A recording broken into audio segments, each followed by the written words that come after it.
Alrighty, we're live. Hello everybody, it's Hannah. I'm back. Esme's given me the seat today, which is great because I have been wanting to interview this amazing person for a long time.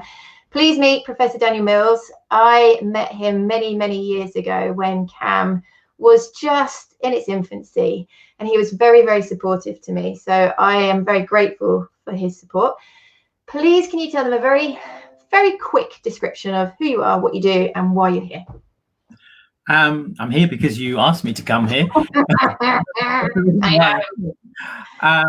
I'm Professor of Veterinary Behavioural Medicine at the University of Lincoln. So like you, Hannah, I'm a vet, but I went down the line of dealing with behaviour problems and that sort of thing. And I've been in general practice. I've been in small animal practice working for the PDSA before that, but I've been in academia over 25 years now, which is a bit scary to think about it. I always think, oh, well, I'll go back to practice tomorrow if I stop enjoying what I'm doing, but I've not stopped enjoying, so I'm still here.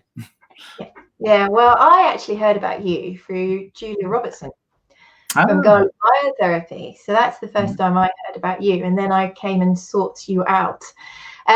So basically, tonight we've got loads of people saying hello. This is awesome. Hello, everybody. It's great to see you. Super excited. This episode is really important to me because I think an area that's hugely neglected with regarding arthritis and chronic pain management is early identification. And I personally feel that we need to be really aware of behavioural presentation of pain for us to get a grip of this disease. So we're waiting way too long if we're waiting for lameness, and we're waiting for the postural changes and the physical changes and muscle mass loss and all of this. Whoa, no, we should be in there at the behavioural change point. So this is what tonight is about. Please do ask questions, but we are going to put a time limit on it of stopping at 8 o'clock, because otherwise I can see what's going to happen. Oh my God, I've never had this many people say hello. Can you see what's happening on the side? No, I can't see anything. I've just got a blank screen. Oh, well, I tell you what, it's gone nuts. It has gone nuts. Okay. So tonight we're going to talk about a paper that came out in February 2020, and it was a really important piece. Do you want to tell them about how it came to come together? Yeah, so it's one of those pieces of work which I've been thinking about for a long time, and every couple of years there's an international veterinary behaviour meeting, and last year it was in Washington. And they decided they wanted to introduce some workshops. And I said to the person arranging it, why don't we do one about pain and behavior? Because this is one of those things where it's very difficult to do clinical trials. But there's an awful lot of opinion about what, pain might look like amongst the behaviorists. And given that it's the international meeting, we could get together a panel and then get members of the audience to get their ideas. And I'd been asked if I'd edit a special edition of the journal Animals. I said it worked really well there, and they sort of said, yeah, great idea. So we had myself, Isabelle de Montigny, my French is terrible, Bedard, and Margaret Gruen on the panel. And we started to chat about this, and we just asked people about their impressions. And from that, there started to come a structure as to how pain might relate to behavior changes. And so we wrote it up, and I just said to anybody in the audience, if you got something to add, specifically you produce a summary of your caseload or anything like that, we'll make you an author. So it became quite a big international collaboration. It's massive. Sorry? It's massive. Yeah, but and everybody contributed different aspects to it. But what it does show is just how universal this is, the problem of pain and behavior. And I still get people who come up to me and ask me what I do, and I say, well, I'm a vet, but I work with behavior problems. They say, do you miss being a real vet? And I'm just sort of, no, because actually working with behavior problems is being a real vet.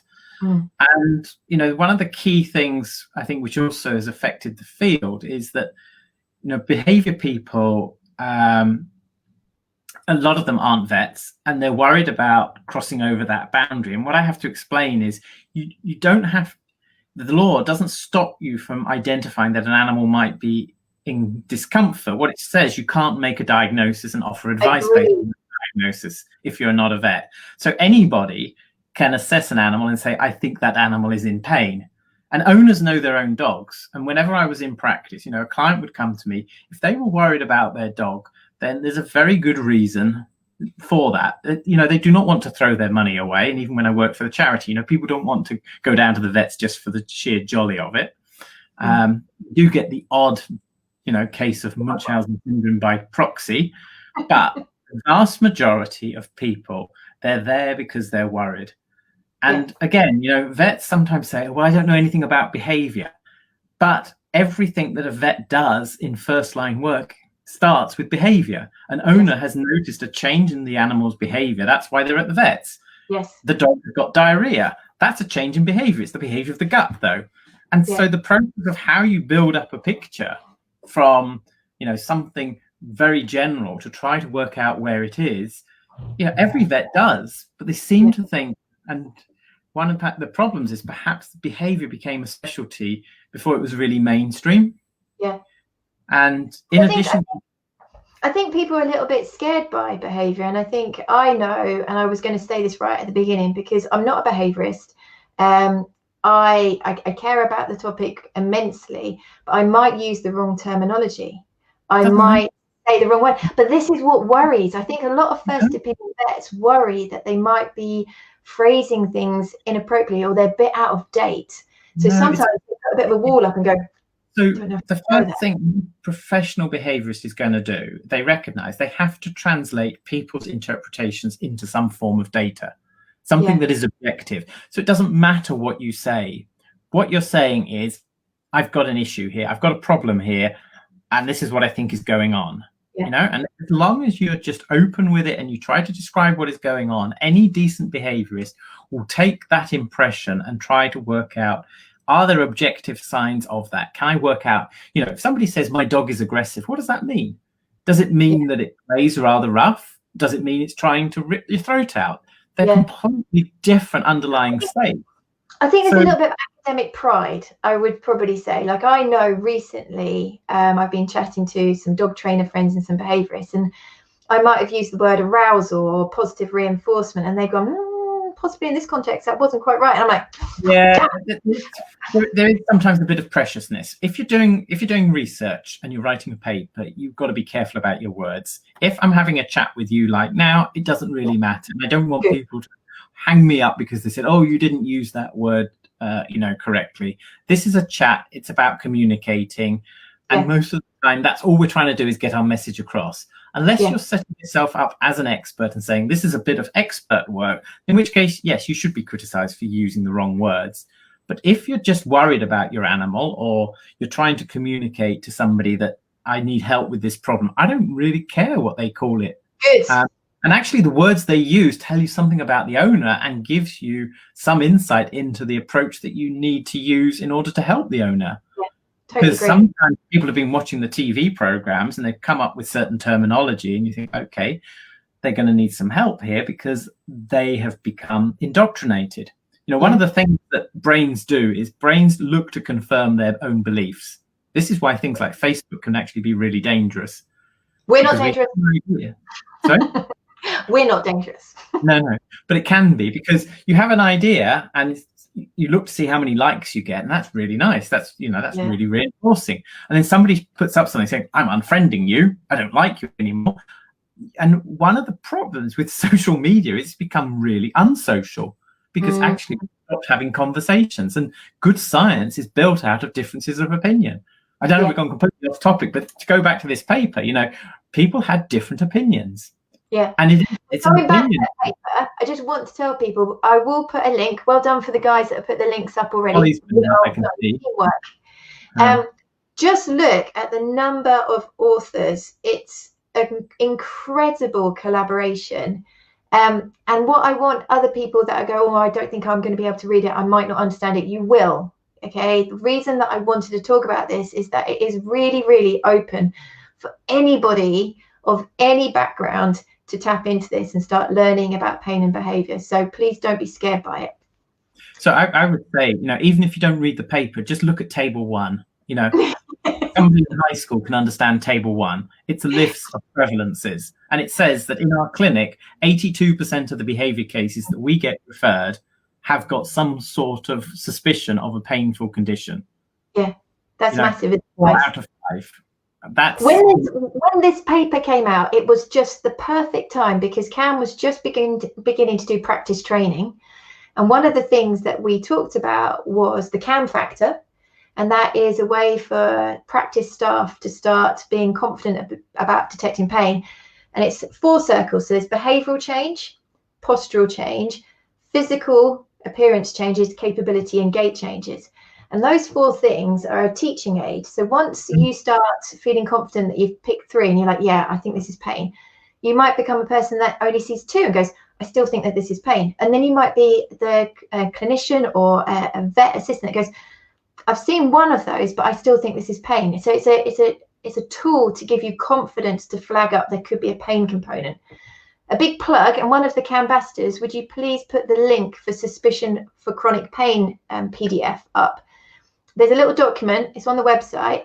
It's a PDF where if you're an owner or you're a dog trainer, or if you're a kennel assistant, if you think there's pain, it's the Cam factor, and you can write what your thoughts were. So when you go to see someone like Professor Daniel Mills, he can see that you've seen some behavioural changes and you've seen some posture changes and you've seen some gait changes, and you can go, yeah, I agree with you. There's potentially pain here. Let's do something about it.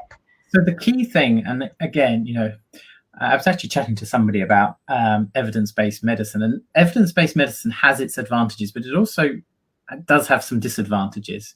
And the danger is that people get locked into an idea that if there isn't evidence, then we should reject it.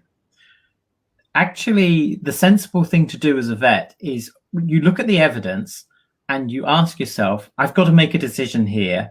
What is the consequence of me being wrong? It's not, the evidence might not be strong, but if you think that that animal is in pain and it's not in pain, what's the worst that's going to happen? Maybe the animal gets put onto some painkillers unnecessarily. There's little chance. If you're using licensed painkillers, there's very little risk to the animal's health. Okay, it's not good practice, but if you don't think it's in pain and you're wrong, what is the cost? Well, the cost is the animal suffering. Somebody could get bitten, but if quite apart from that, it's an animal welfare issue. So actually, you don't need much evidence to think, well, maybe I ought to think about managing the pain. I think that's the key thing. It's not about, how strong is the evidence, and I should go where the evidence from that point of view. It's a question of what if I'm wrong, what are the consequences and what are the outcomes? That's it. And that's a phrase that I say, and I wrote it here. I would rather be wrong than be right. I'd rather flag it up, and I'm happy to take it if I'm wrong and the dog wasn't actually in pain, but I'd rather be that than be right and you don't do anything about it. So a lot of the general work, the more sort of specific work that I do is on dogs' abilities to process emotions and things like that, and a lot of dog cognition stuff, how they make sense of the world. And one of the things that is really clear to me is dogs work incredibly hard to fit in. And if you think about it, this is not rocket science. From an evolutionary point of view, if you can predict what a human's going to do and fit in with them, there are many, many rewards for you. That seems to be what dogs were selected for. We don't know exactly the origin, and we can argue over the origins of how wolves turned into dogs, but almost certainly dogs chose to domesticate themselves. They saw advantages in hanging around people and actually being able to read people, not necessarily understand them, but be able to predict their behavior. So, dogs are very tuned in. If that's what it means to be a dog, then if the dog isn't fitting in with you, you have to ask the question, why isn't it fitting in?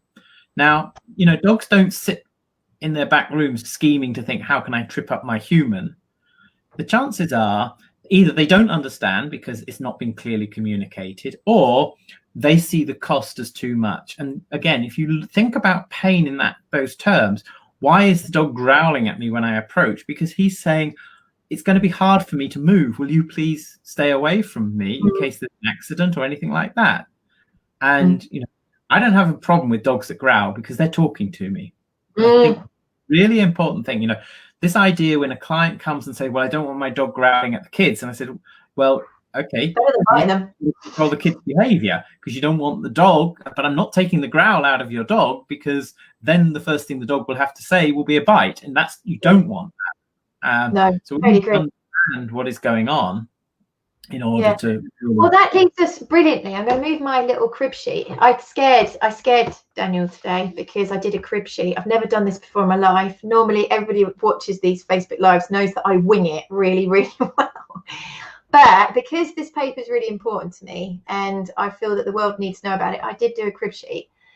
And I did print it off. I think I've lost it somewhere. I didn't read it, but I saw something. I thought, that looks a bit scary and organised somewhere around here. So let's talk about how the paper is divided, because we're going to run out of time because there's so much to talk about.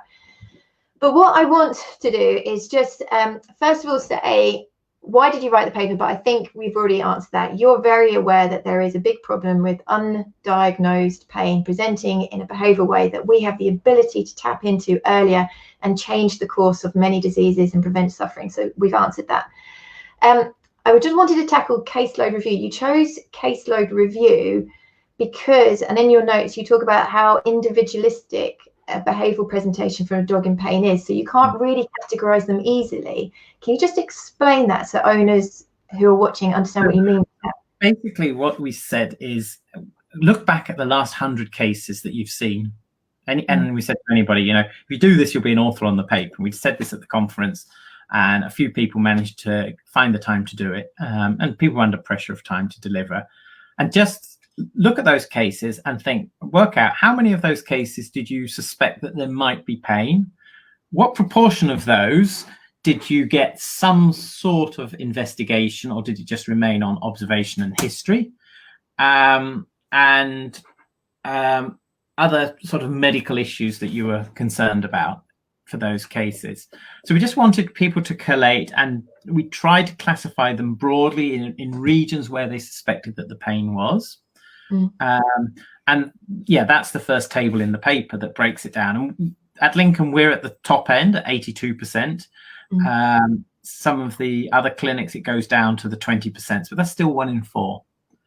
Now, I it may be that there's something about the cases that we see, and given that I train people in this field, it may be that our clinic tends to see the ones that, are slightly unusual, because we train our students and they often stay local and they can deal with the more routine ones. But I genuinely think that the figure is, I think it is, for most behaviour problems, it's much higher than 20%. Interestingly, the first paper on this topic was done by a sort of pioneer in veterinary behaviour, a lady called Victoria Voith, who's still she's still working in California. And I did a podcast with her a few weeks ago, and she published, and she had a figure of 5%, and that was in 1980. When I left practice, I took a review of some of the cases that I'd seen when I was working with the PDSA. And I can't remember if I included the mixed practice of the cases that I'd seen, and I came out with a figure of about 13% there. Yeah. Late Torben, who was a person who's very interested in the relationship between thyroid and behavior problems, he talked about a figure of about 20%. My first resident, Christos, in his caseload, it sort of crept up to about 30%. And the figure here is largely based on one of my residents, Kevin McPeak, on most of his cases, although we did do the whole of the clinic. So it's also Himara's, the other resident, and other colleagues that have seen cases. And I said, and we've found now, as I said, 8% plus, which is a shocking figure. Okay, so that's a take-home message. Anybody that's listening to this, behavioural change, behavioural presentation, you need to be thinking to yourself, is there a pain component? Because the figures are stupidly high. And the other thing to appreciate is that I would say the majority of those cases, all of those cases came to us on veterinary referral. In some cases, the vet would identify something, but I would say in the majority of cases, the vet either did not see anything that is abnormal, or commented on something but didn't consider it clinically significant. So, well, bunny hops some of the time. That's normal. Russell's. No, it's not normal. Well, it's normal in so much as it's common, but that doesn't mean, you know, that having a kneecap that dislocates is not painful. Normalized all sorts of painful conditions in dogs as a result. Now, in defense of vets in practice, and again, I think this is a really important thing because this isn't in the paper. It reminds me, I must chase up the student who did the work. We had a student who videoed their dogs in the first 10 to 15 minutes in our consultations. And the dogs don't show much by way of signs in the first 10 to 15 minutes.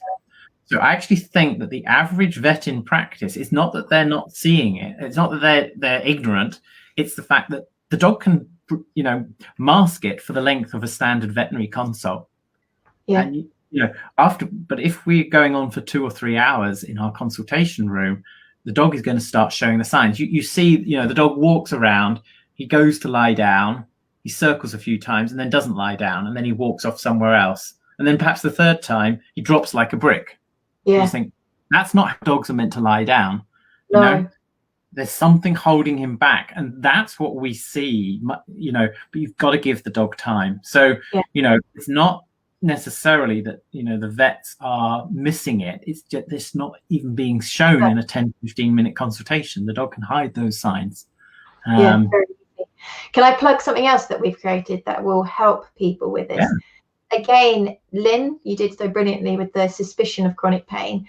We've got a what has changed for my dog questionnaire, and it's a 4-page questionnaire, and it asks quite in-depth questions so that somebody can go to their vet and say, look, I'm seeing changes, and not just physical. I'm seeing his routines changed. The way that he lays down has changed.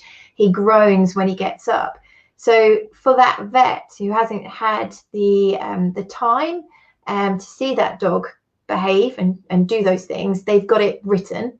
There's also a little instruction PDF of how to take good videos for your vet. So I know during lockdown, it was nuts. We were having videos of ceilings, bookcases, floors, not very much of the dog. So we've written you how to take videos so that we don't have epilepsy as we try and watch your hand follow the dog. So there's that one as well. So please use them. If you're a behaviourist, a dog trainer listening, print them off, give them to your owner so that your owner can then be prepared when they go to their vet. So the vet's got a chance. The vet's got a fighting chance because we're in it together. It's a multidisciplinary team. That's the vet, that's the therapist, that's the dog owner, that's the dog trainer, as well as the specialist. We all should be working together. So let's go on to I've just seen a question come up, which I think is a really important one. I've also seen Kirsty, who I used to work with, said hello.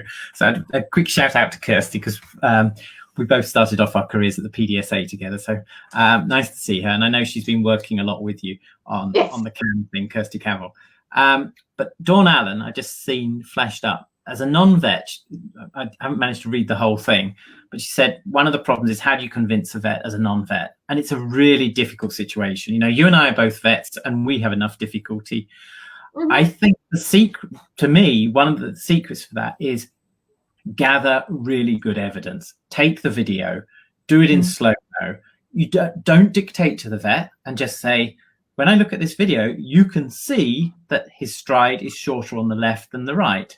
Or what we've sometimes done is we take pictures of the back end of the dog and you Photoshop it and flip it.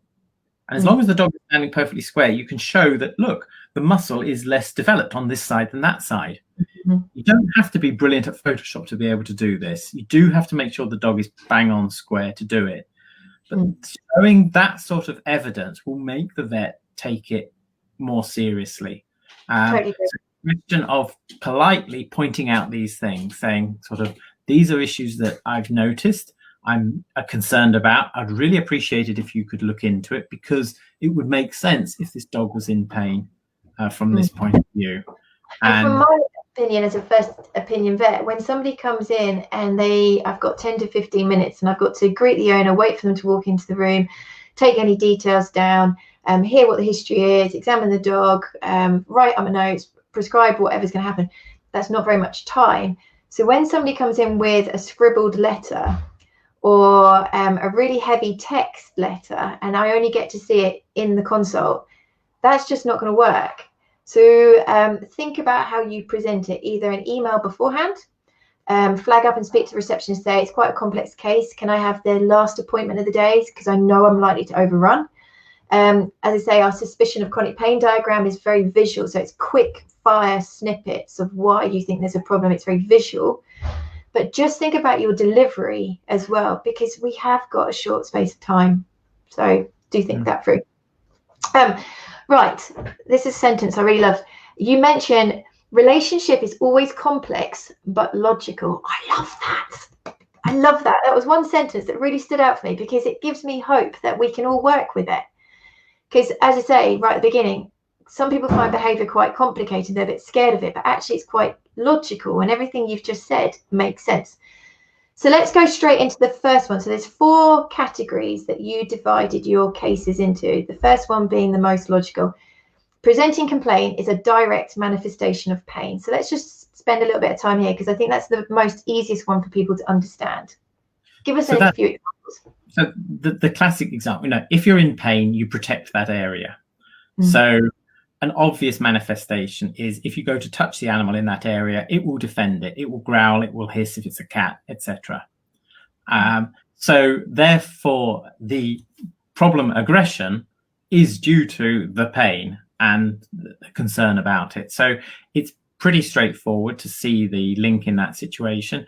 We have done a little bit of qualitative research where we've looked at the signs of dogs who have common behavior problems and then the same problem but are in pain. So, for example, dogs with noise fears who are also in pain, one of the features is they tend to generalize their experience far greater than a dog otherwise. So, to give you an example, you get out of the car, you take your dog for a walk.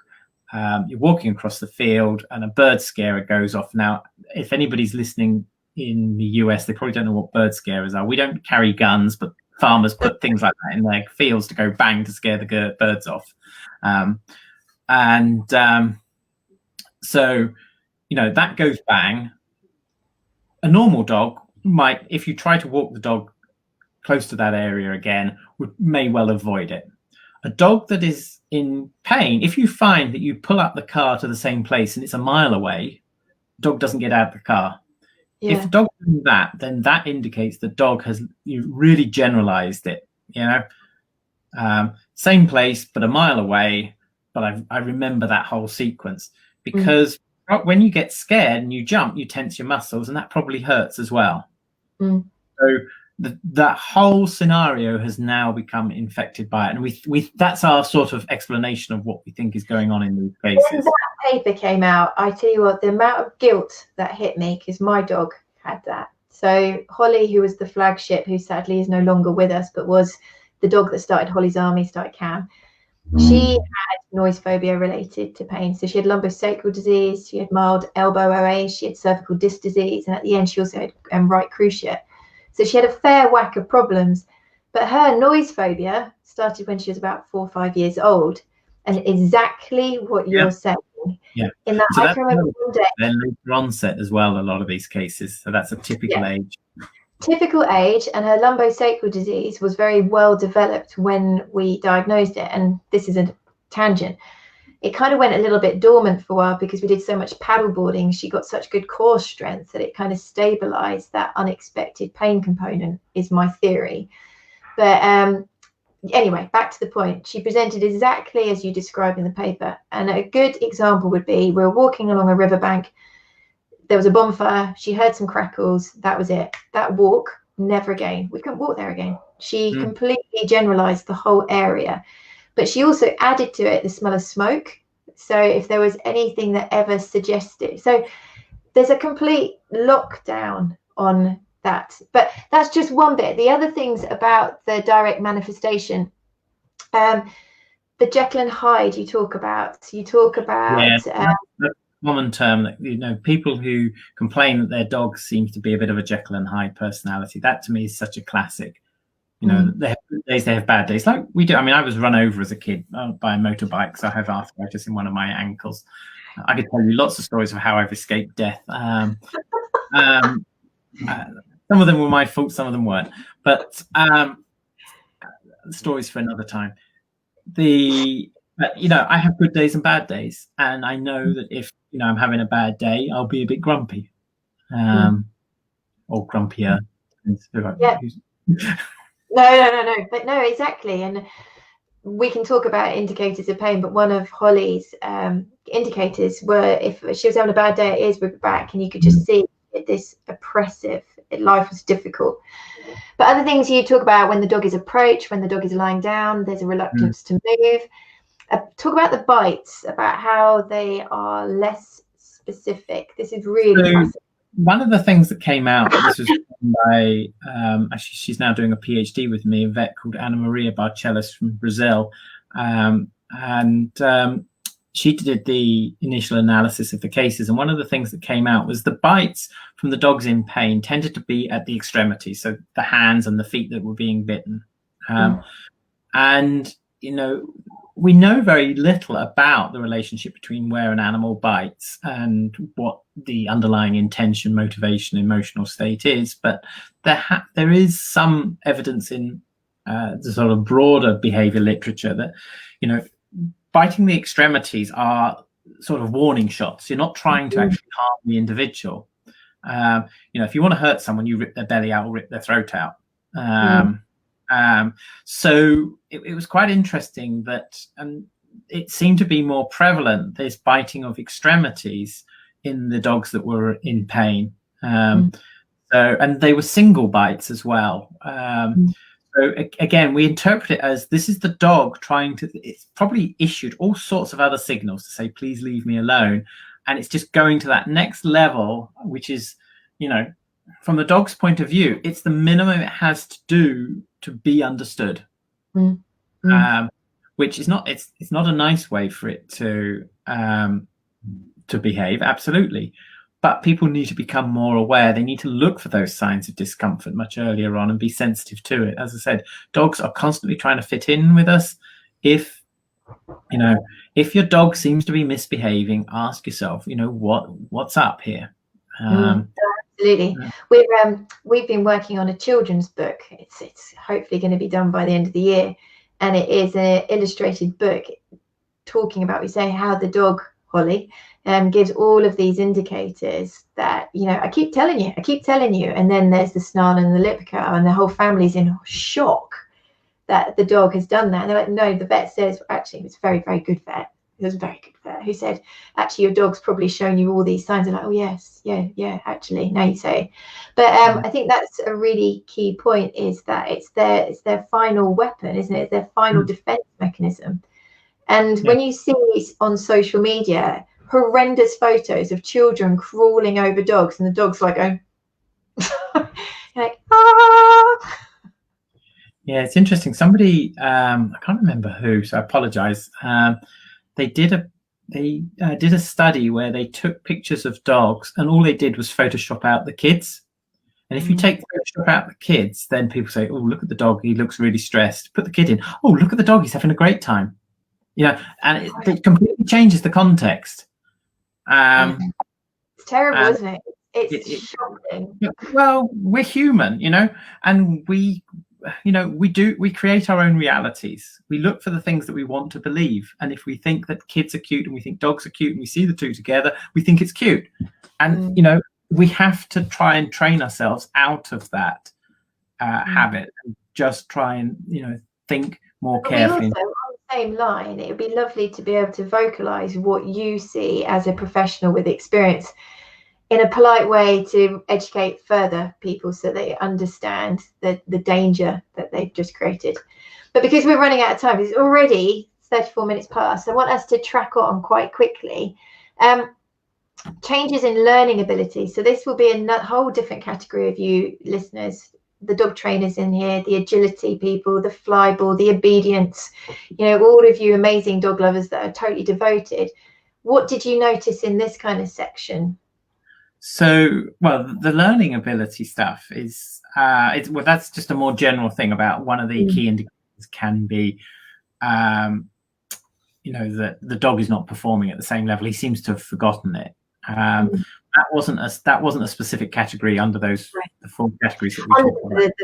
It's still under that first one, but I just loved the way you divided it. So the house soiling included the cats more than the dogs, but dogs that were actually getting into the litter tray is painful. So why bother to clamber up the stairs to the bathroom where the litter tray is when there's a perfectly good rug there?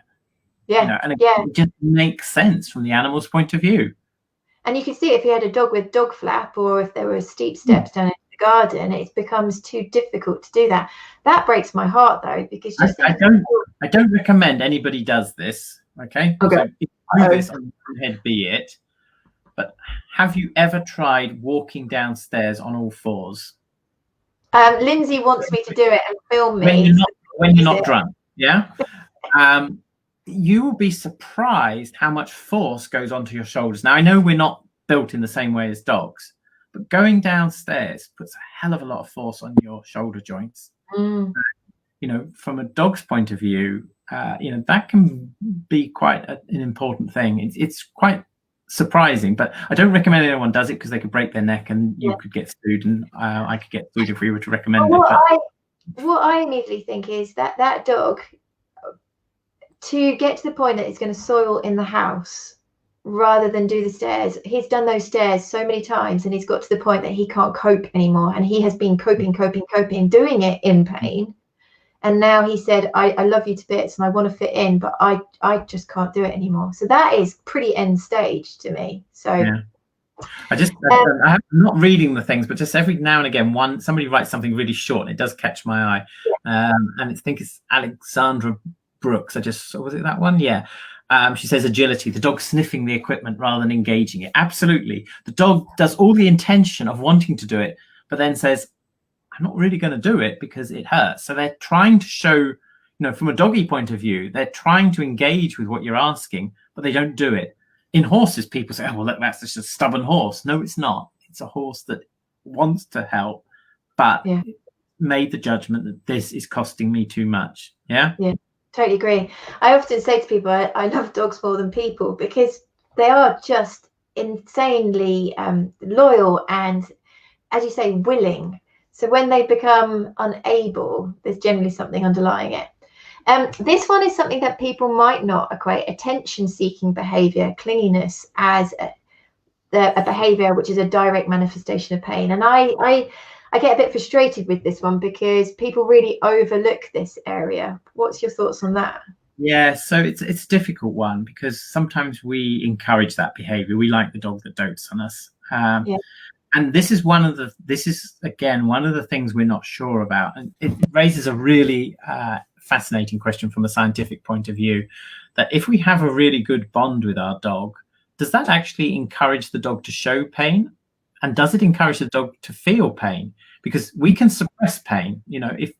If you're in an emergency situation, your body releases loads of endorphins and you can suppress the pain. Yeah. And then, you run a mile to escape from where you've got to and you realize you've got a broken leg afterwards. That's what endorphins can do. Now, we know that if you're in the presence of strangers, then you're more likely to inhibit, in humans, not just the expression of pain, but also the feeling of pain. Yeah. In the presence of friends, you're more likely to both express it and feel it. Now, this does raise, and I know this wasn't in the paper, but this does raise a really fascinating question that as we use more humane methods in training dogs and we improve the relationship between owners and their dogs, do the dogs not only express it more, but also feel it more? And is that the reason why we are seeing more and more cases? Now, we can say, I don't think the solution is we should brutalize our dogs so they don't feel as much pain. I think what it means is, if we have that positive relationship, the dog is more likely to show us early signs of pain so we can help it sooner. And if we are caring owners, that means we can seek help more often. And that is the change that we also need, the mindset in the veterinary profession as well, to realize that actually people are becoming more in tune to dogs in pain, or dogs are becoming more in tune to expressing the pain at a much earlier stage.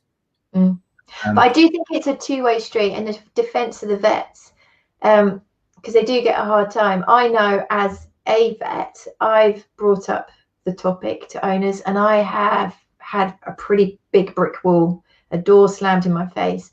I've had people be actually quite abrupt and quite rude. How dare I tell them that their dog was in pain? And you only need a few of those before you start becoming a little bit shy at bringing up such an emotive topic. And if you've only got 10 minutes and they came in with something completely different, like for a vaccine or for a lump, you kind of sit there and you can find it a difficult conversation to have.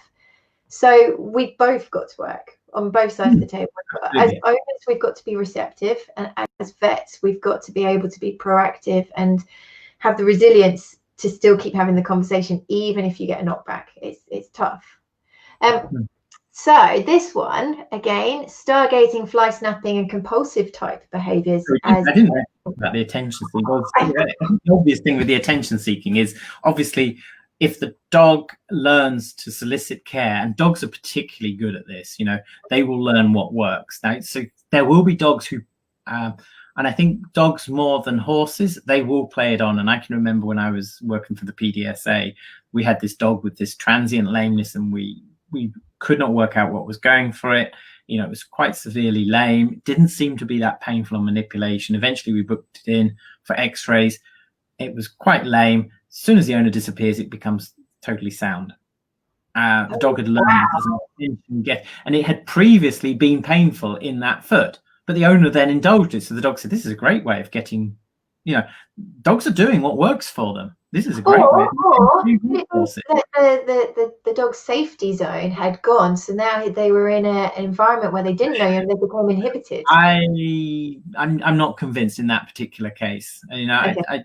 I don't think it was. I don't think it was inhibiting and things like that, because again, after we X-rayed, as soon as it saw the owner, it lifted its leg up. It was very much a response to that. It just shows how complicated this is, and we do need to work as teams. This is an area where there's got to be a multidisciplinary team approach, including the owner. You're in the team. You're part of the team. I just wanted to mention the stargazing, fly snapping, and compulsive type behaviours, because I have had a cavy that was presented for OA, but it was definitely a syringomyelia case. Can you just explain to people about this, because this really haunts me? Because again, there's people like Claire Rusbridge who've studied syringomyelia. She published a nice paper, and she found that the dogs with syringomyelia were more likely to lip smack and do some of this fly snapping when there aren't real flies there. And there's been similar work in pugs, where it's been found that an association between the dogs that had these, what I call a lazy sit. They don't sit square, they sit with one leg tucked under the other. And again, that's been normalized. That's not how dogs are supposed to sit. And they're not supposed to lie down with their legs sticking out behind them when they're adults. Can you just spend a bit of time here, because this is quite important to me, because recently I read a post where somebody said, dogs often sit like this to mimic humans. And I was like, no. There is a phenocopy, where there is a condition called phenocopy, where a dog where they think that the animal is impersonating the behaviour of another. It's a form of imitation. Okay. The only example that has some reasonable evidence behind it in dogs is actually grinning. Right. So dogs sometimes expose their teeth like a smile. Some dogs will do that. Yeah. There's no reason why they should imitate the way that somebody is lying down in that situation. That would create, that requires all sorts of complex awareness, whereas phenocopy of the smile is imitation of the face and the greeting from that point of view. Yeah. So if we've got abnormal sitting and posture, then take it seriously. It's absolutely. And as you say, just say that for no apparent reason. There is no such thing as no apparent reason. There is always a reason. Yes. But just say that again for me. Just say that about breed normalizing, because so many people go, well, it's a pug, that's what they do. Yeah. I mean, yeah, and there is so much that has become normalized in all sorts of breeds, and that doesn't mean that it's not painful. It just means that the breed has got to such a state that these defects are so common. I used to play rugby when I was at school, and occasionally somebody would dislocate their kneecap, and I can't recall people popping their kneecap back in and saying, "Oh, that's all right, let's carry on playing." I had a friend, she dislocated her thumb. She was scrum half, and she came out the scrum, and her thumb was facing that way. And we were like, yeah. And she was like, "Yes, it's acutely painful." Was not what she said, but yeah. So I'm going to list the other things in that section. Repetitive behaviours such as licking, chewing, destructive when left alone, fear, anxiety for no apparent reason, resource guarding, aggression towards the owner, refusing to go for a walk, freezing on a walk, refusal to enter a part of the house with potential slippery flooring. Yes, love that topic. And disturbed sleep, waking it at night. So there is a big category there under the heading of behaviours that are a direct manifestation of pain. Now, because time is short and we're already at 46 minutes past 7, because it's such a big topic, I think what I'd like to do is go on to the second one, but then leave the other two for another date. And the second one category, unidentified pain, underpinning secondary concerns within the initial behaviour. Can you explain to people what this means? Okay, so the typical case here is you've got a behaviour case, and particularly if you're managing a particular behaviour case, and you start a treatment program, and it seems a relevant treatment program, and some of the signs are improving, but one of the signs isn't. A classic case that just sticks in my mind is a dog that I had, and the dog had been seen by various behaviourists, and it was referred to us, I think, by a vet with an interest in behaviour, and it seemed to have separation related problems, but they couldn't get rid of the destructiveness. And we got the owner to send us a video of the destructiveness. And it was initially I wasn't sure if it wasn't a type of seizure. But then we did more full analysis of the scratching behaviour. The dog would wake up and it would scratch at an area. And the owner was really good. And the poor technician in the clinic at the time, she would get these 4-hour videos to go through. That is what I say. Just tell me what you see. I'm not going through the 4 hours. It's your job. So we sort of looked at this and then thought, no, this seems to happen in a certain way. And basically, to cut a long story short, what happened with this dog is it had previously torn its Achilles tendon, and it had been treated at the time. This was years later. I think it was 6 years later. We got it re-x-rayed and it had calcified the tendon. And we started to put it on painkillers and the sign disappeared. Now, the thing is, from this dog's point of view, it was showing other signs, it was vocalizing when left alone as well. And they could get hold of that and they seemed to make progress, and then it would relapse. And I think what was happening was, they were sorting it out, but then because of the pain and because the dog spent a lot of time lying around when the owner wasn't around, it would then stand up, and it would be painful. So now it had this association between the owner being away and my back leg hurting. So the case would relapse, but they never managed to get rid of the destructiveness aspect until we treated the pain. So, yes, it did have a separation related problem, and you could treat some of the problems associated with the distress of being left alone, but until you got to the root of the pain, you wouldn't get rid of the destructiveness and you wouldn't stop the relapses. So I don't know if that makes sense. Absolutely. So that's in the paper. That one is there's also the one about the dog that was the 1-year-old cockapoo that was a resource guarder, and that was why the dog came to see with the behaviourist. But there was also a reluctance to walk, but the owner had come because they didn't have that owner bond. That was their big problem. But their primary concern was the growling and the resource guarding, and they'd kind of neglected the reluctance to walk. And it wasn't until the resource guarding was being dealt with did the reluctance to walk kind of take more of a priority. And then you kind of found that there was an underlying pain component. So that's another, big topic area. This is something that I wanted to just talk about briefly. The central sensitization in relation to pain with the hypersensitivity to cold or heat. Now, we have a lot of owners that talk to us about their dog's choice of where they lay, and I think that's really fascinating. A lot of dogs that they've got this really comfortable bed, but they're actually choosing to go and sleep on a hard tiled floor and stuff like that. Have you got anything to say about that? Yeah, that was brought out by one of the American authors. And I think it was Mary Klink, who's on the author list there. She's the one who made that observation. And it's not something that I'd really picked up on, because we don't have extremes. Well, we are starting to have extremes of weather, but in America, the sidewalks can get unbearable, both in winter and in summer. And she sort of talked about this, and I was thinking, okay, yeah, that makes sense. So if you live in an area where you get high levels of heat or very cold, then if the animal does seem to become overly sensitive to it, then again, it's something that we need to think about. Yeah, fascinating.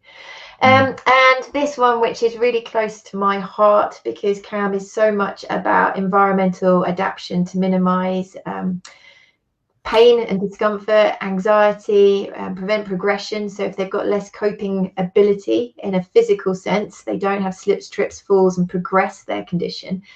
The bizarre behavior related to the animal avoiding certain rooms in the house for no apparent reason. Yeah. I remember when I first started out sort of seeing cases, going to talks and people talking about dogs avoiding refitted kitchens, and then they realized it was due to the fluorescent lighting, and the dog was avoiding the fluorescent lighting. And there will be dogs that do that actually because they've got degenerative conditions of the eye, but usually when somebody refits a kitchen, they lay a new floor, and they often put a tile floor in. In the 80s and 90s, a lot of people had carpeted kitchens. You don't see them so commonly nowadays. And they rip out the carpet and they put the tiles. Well, guess what? Tiles are slippery, and dogs' feet are not as firm on tiles as they are on carpet. And again, if somebody, the place where I live here, we have very few carpets, partly because my kids have had allergies when they were young, and we rip them all out. But it's a much harder surface for a cat or a dog to walk on as a result. You just got to be aware of that. And people have these designer flats and these beautifully polished floors. There's no grip on it, and if you've got steady on your feet. He fitted out his kitchen, and he had these beautiful, massive ceramic tiles that were almost like glass. And his dog would stand there, the foot would just drift away, just standing, not even moving. Foot would just slide away. Like, oh my God, this is going to be a disaster. This has been the most well-attended Facebook Live we've ever had. So they obviously really quite like you. We have not covered the paper and done it justice how I'd like to. We've only tackled 2 of the 4 categories. So I want you guys to go and read it. On the note of the slippery floors, Lynn has just said more rugs, less drugs. Totally agree. Could you please do the link to the It's My Home Too tool, please, Lynn, so that people can access that? This is a PDF that's on the website for people to encourage owners to look at environmental adaptation to minimize the pain state and to help slow the progression of the disease. So please put that on there. We're never going to be able to answer all your questions. It's been absolutely amazing, the interaction that we've had. We've had countless people saying, can he come back? Can he come back? So I'm going to leave you to just think about that. And we'll find an hour some other evening. I'm sure to catch up on this. Total pressure. But no, seriously, people want to know about this. Something that I think would be lovely to tackle in the next one is, how do the canine professionals that are listening in at the moment speak to the vets? And one idea that Cam had was to create a referral letter template that can be used universally by therapists, behaviourists, dog groomers, that has a kind of a weight to it. So the vet receiving said document doesn't have to wade through loads of text and language that they don't understand, but can get the take-home messages of there is a problem and this is what we want you to, to look at. So hopefully we might be able to discuss that at the next time, and we'll get that in action and get it onto the website for you guys to use.